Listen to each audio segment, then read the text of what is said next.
बिस्मिल्लाहिर्रहमानिर्रहीम स्टूडेंट्स, आज के इस लेक्चर में हम डिस्कस करेंगे स्विच स्टेटमेंट के बारे में।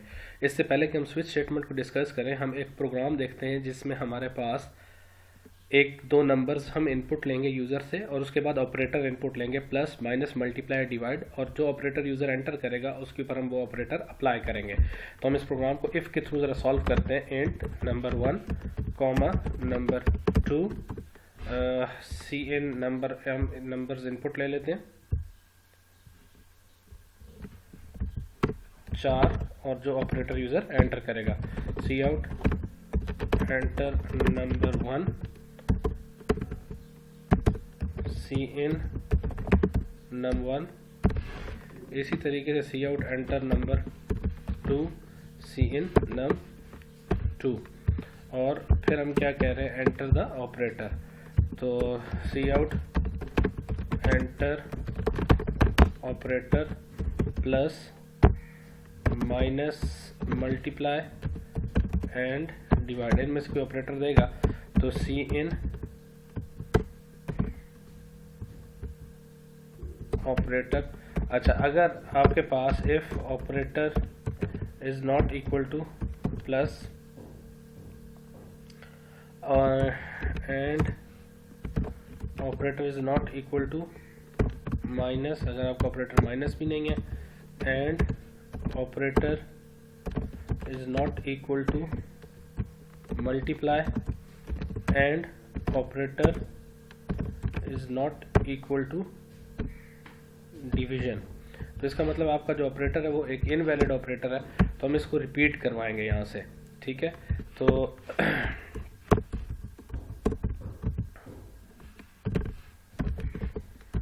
रिपीट, तो सी out select valid operator go to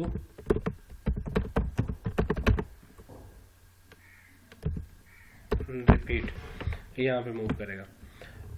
अब अगर ये वैलिड ऑपरेटर है तो इसका मतलब ये कंफर्म हो गया, इफ ऑपरेटर या तो आपके पास ऑपरेटर प्लस होगा या आपके पास ऑपरेटर माइनस होगा, मल्टीप्लाई होगा या डिवाइड होगा, प्लस माइनस मल्टीप्लाई या डिवाइड। तो अगर वो प्लस ऑपरेटर है तो मुझे वैसे इस ब्रैकेट की ज़रूरत नहीं है, मैं यहाँ पे सिंपल लिख रहा हूँ सी आउट, क्योंकि एक ही स्टेटमेंट है, sum equals to num 1 plus num 2। तो यहाँ पे आपके पास नम 1 आ गया और इसको हम क्या कर रहे हैं, एंड एल।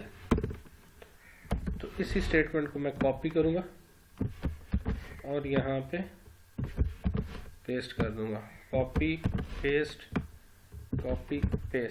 और इस एफ की जगह मैं एल्स लिखूंगा ताकि आपके पास ये स्टेटमेंट्स एल्स में हम कह देते हैं कि कंफर्म आ गया, आपके पास डिवीजन ही होगी। अच्छा, या आप एल्स करना चाहते हैं तो कर लें, मर्जी आपकी। नम 1 माइनस मल्टीप्लाई एंड डिवीजन, तो हम क्या कहेंगे, सब्ट्रैक्ट का आंसर आपके पास ये आ गया, आपके पास मल्टीप्लिकेशन का आंसर ये आ गया, और आपके पास जो डिवीजन है उसका आंसर ये आ गया।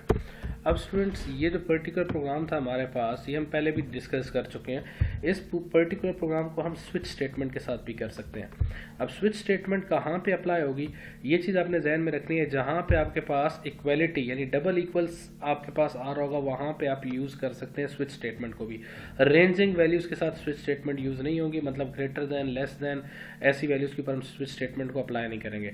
सबसे पहले हम स्विच का सिंटैक्स देख लेते हैं, स्विच किस तरीके से लिखी जाएगी। यानी इस पर्टिकुलर स्टेटमेंट की जगह मैं लिख सकता हूँ स्विच, SWITCH स्विच स्टेटमेंट। अब स्विच स्टेटमेंट का एक पर्टिकुलर ब्लॉक बन चुका है। अब यहाँ पे मेरे पास, जिस तरह हमने डिस्कस किया था कि यहाँ पे इफ स्टेटमेंट के अंदर मुझे क्या चाहिए है, बूलियन वैल्यू। तो स्टूडेंट्स, एक चीज़ आपने जहन में रखनी है कि स्विच स्टेटमेंट में यहाँ बूलियन वैल्यू मेंशन नहीं करूँगा, यहाँ सिंपल मैं वैल्यू मेंशन करूँगा। अब वो वैल्यू कोई कांस्टेंट वैल्यू भी हो सकती है और वो वैल्यू किसी वेरिएबल की वैल्यू भी हो सकती है। तो मैं क्या कह रहा हूँ, ओपी, जो चीज़ ओपी में पड़ी हुई है आपने उसको मैच करना है। अब जिस तरह स्विच स्टेटमेंट मूव करने से पहले आप प्रीवियस जो GoTo के लेक्चर है ना, उनको कम से कम व्यू कर लीजिएगा।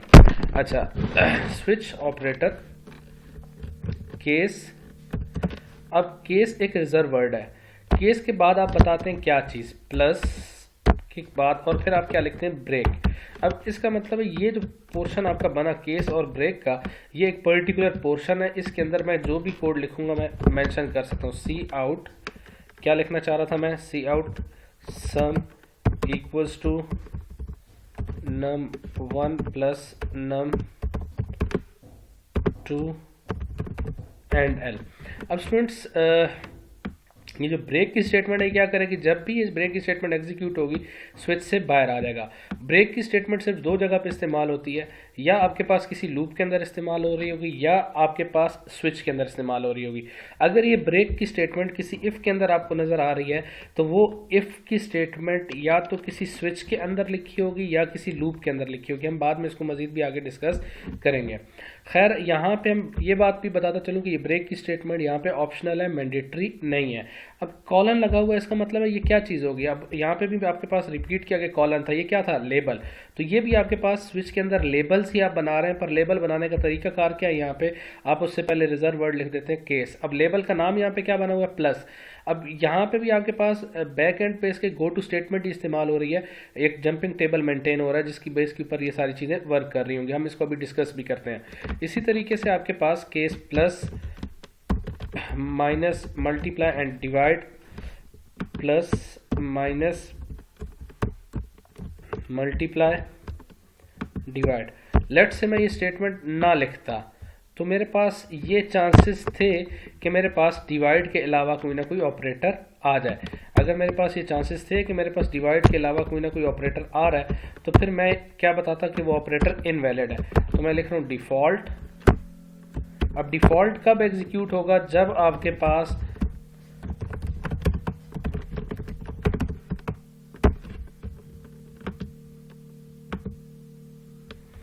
डिफ़ॉल्ट की स्टेटमेंट आपके पास कब एग्जीक्यूट होगी स्टूडेंट, जब आपके पास कोई ऊपर से केस मेंशन नहीं होगा। याद रखना कि यहाँ पे सीक्वेंस मैटर नहीं करता, ये डिफ़ॉल्ट जो है इसको मैं कट करके टॉप पे भी लिख सकता हूँ, कोई प्रॉब्लम नहीं है। अब अगर मैं आपसे कोई पूछे कि इसमें कितने केसेस लगे हुए हैं तो याद रखना आपने प्लस माइनस मल्टीप्लाई डिवाइड तो केसेस हैं ही हैं, डिफ़ॉल्ट भी एक केस है। वो ऐसा केस है जब आपके पास कोई वैलिडेशन या कोई बात ट्रू ना होने के केस में इसको एग्जीक्यूट करना है। ट्रू फॉल्स पे तो खैर वर्क नहीं करता ये, जब कोई केस मैच नहीं करेगा तो डिफ़ॉल्ट पे मूव करेगा। अब हाउ डज स्विच वर्क, एक चीज़ आपने जहन में रखनी है कि स्विच के अंदर मेरे पास ये सारे जितने मेंशन है ना, plus is a label, minus is a label, multiply is a label, division is a label, जिस तरह हमने गो टू स्टेटमेंट के लिए बनाए थे। पर यहाँ पे लेबल में फ़र्क क्या, आप केस के साथ एग्जीक्यूट करते हैं। ठीक हो गई बात। अच्छा अब क्या है, लेट से मैं कहता हूँ मेरे पास num1 में कोई वैल्यू पड़ी हुई है 5, ये मैं कह रहा हूँ ये कहाँ पड़ी हुई है, num1 में। अब एक चीज़ मैं यहाँ बताता जा रहा हूँ कि स्विच स्टेटमेंट थोड़ी सी फास्ट हम कहते हैं इसको कि ये इफ़ के मुकाबले में फास्ट है। num2 में आपके पास 3 है, पर ये यूज़ कहाँ होगी, जब आपकी एग्जैक्ट कंपैरिजन होगा। और ऑपरेटर में मैं कहता हूँ आपके पास माइनस है। अब ये कैसे चेक होगा, ये जो स्विच स्टेटमेंट है, हर स्टेटमेंट अपने पास एक टेबल मेंटेन करती है जिस टेबल को हम कहते हैं जंपिंग टेबल है ये। अब उस टेबल के अंदर मल्टीपल चीज़ें होती हैं, उस टेबल के अंदर सिंबल होते हैं और एड्रेस होता है। लेट से मैं कहता हूँ ये जो लाइन है इसका एड्रेस है 101, ये जो लाइन है इसका एड्रेस है 10, 102, 103 और 104, ये जो लाइन है इसका 5, 6 और ये 107, कोई भी एड्रेस है 8, 9 और ये 110 और इसका जो एड्रेस है हम क्या कह रहे हैं 199 और इसका एड्रेस मैं कहता हूँ 98 है लाइन का। अब यहाँ पे क्या होगा, आपके पास प्लस के अगेंस्ट उसका एड्रेस पड़ा होगा, ये लाइन नंबर 101 पे है। माइनस के अगेंस्ट उसका एड्रेस पड़ा होगा, ये लाइन नंबर 104 पे है। इसी तरीके से आपके पास इस टेबल को हम जंपिंग टेबल कह रहे हैं। फ्यूचर में आप जंप्स को मज़ीद भी डिस्कस करेंगे असेंबली लैंग्वेज के अंदर। अच्छा ये आपके पास प्लस माइनस मल्टीप्लाई के अगेंस्ट आपके पास जंपिंग टेबल में क्या पड़ा हुआ है 107। इसी तरीके से आपके पास दो चीज़ें और होंगी, एक आपके पास डिवीजन होगी और दूसरी आपके पास डिवीजन के अगेंस्ट 110 है। दूसरी आपके पास हो रही है जी डिफ़ॉल्ट। डिफ़ॉल्ट को मैं डी से रिप्रेजेंट कर रहा हूँ। अब डिफ़ॉल्ट कब एग्जीक्यूट होगा? जब प्लस माइनस मल्टीप्लाई डिवाइड नहीं होगा। अब ऑपरेटर को चेक करेगा, यहाँ पे ऑपरेटर में क्या पड़ा हुआ है? माइनस। अब ये देखेगा इस जंपिंग टेबल को कि माइनस कहाँ पे मौजूद है, माइनस लाइन नंबर 104 पे है, तो ये यहीं से डायरेक्टली जंप करेगा। कहाँ पे जंप करेगा? 104 के ऊपर। 10 यहाँ पे मुझसे मिस्टेक हो गई, सम को मुझे रिप्लेस करना चाहिए था सब्ट्रैक्ट वगैरह से। खैर इसको हम देख लेते हैं। ये यहाँ पे मूव करेगा और इस पर्टिकुलर स्टेटमेंट को एग्जीक्यूट करेगा। उम्मीद है आपको ये बात अभी तक क्लियर हो रही होगी कि ये कैसे मूव करेगा। और जो ये स्टेटमेंट एग्जीक्यूट होगी, अगली स्टेटमेंट क्या रीड हो रही है? ब्रेक। ब्रेक के बाद क्या करेगा? ये लूप कह रहा हूँ, ये स्विच से बाहर मूव कर देगा। यानी ब्रेक की स्टेटमेंट किस पर्पस के लिए यूज हो रही है? आपके पास स्विच से बाहर निकालने के लिए। इसको जरा हम सेट कर लेते हैं थोड़ा सा। Subtract num1 minus multiply divide.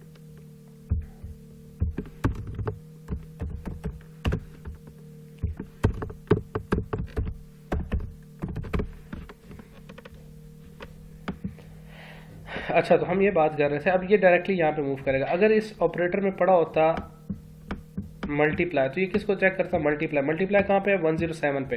तो ये डायरेक्टली 107 पे जंप करता, ये स्टेटमेंट एग्जीक्यूट करता। ब्रेक की स्टेटमेंट क्या कर देती? इसको बाहर निकाल देती।